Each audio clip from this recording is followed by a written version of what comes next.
Mabilisang balitaan, komprehensibo at totoo sa loob ng 1 minuto.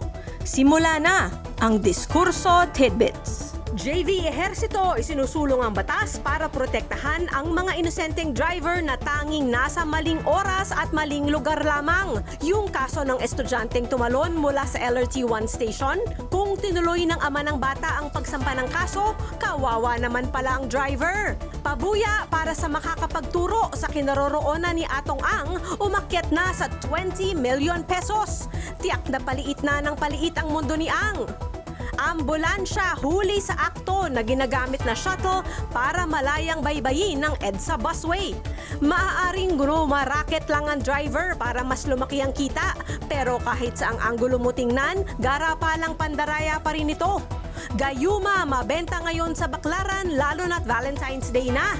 Ikaw, naniniwala ka ba sa bisa ng gayuma? Balitang mabilis, komprehensibo at totoo. Yan ang Diskurso Tidbits. Basahin ang tungkol sa lahat ng yan at sa marami pang ibang nakatutuwa at makabuluhang balita sa diskurso.ph.